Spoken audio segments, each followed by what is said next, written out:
Rob, could you tell us a bit about this set, the pub? Yeah, well, this is it. This is the pub on the Soho set of Good Omens season 2, and we're in it. It's a real pub, isn't it? I mean, it's got to be. There's drink and there's pumps and everything. It just feels so magical to be here. And of course, your job is so special. Could you tell us a bit about what it means to you and what your role is on Good Omens? If I said that I was here to make sure that Terry's voice was heard, that's wrong, because Terry's voice is here. It's everywhere, but it's just. My presence is Terry's presence, and that's what I bring to the set, and it's fantastic. I think fans are so conscious of remembering Terry and conscious that it's his world as well. It's probably the most common question I get asked. Almost every day that we were filming here, people would sidle up to me and say, what do you think Terry thinks of this or that? But he would be most proud of the detail and the love that is compressed into this, that everybody puts into it, and it's wonderful to see. Everybody respects the written word, and here we are turning the written word into all of this. Well, talking of that, are you able to show us some of your favourite details in Yeah, here? Have yeah, you got come any over. specifics? Well, there's the burning of Agnes. There we go. Michael Ralph and Bronwyn are our set designers and set dressers. Look at what they do. This is my favourite.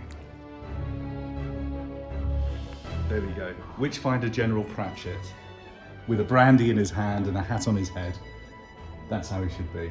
And that was a surprise. I didn't know that was happening until it was there. And it's really quite emotional. So Terry's not just here in spirit, he's actually here. Well, that's the thing. I know Neil's so conscious of having, you know, Terry's hat and his scarf and his chair there. Indeed. What's it like on set?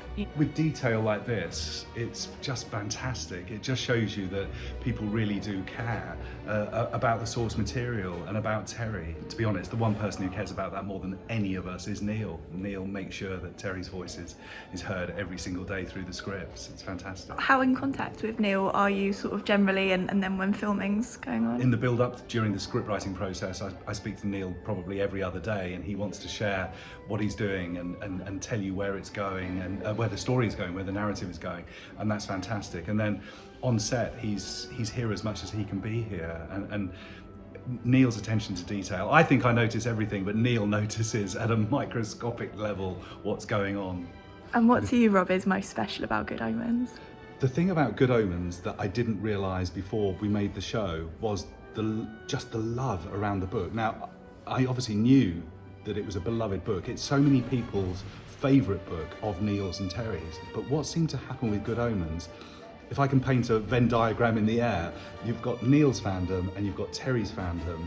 We actually created Good Omens fandom as a separate thing. People who came to Neil and Terry's work through the show. And it's so good to see what it means to people and what they get from the story of Aziraphale and Crowley. And even though he didn't see the show, Terry did have, you know, ideas and wishes, didn't he? Neil and Terry, they plotted out in a hotel room in Seattle in the early 1990s.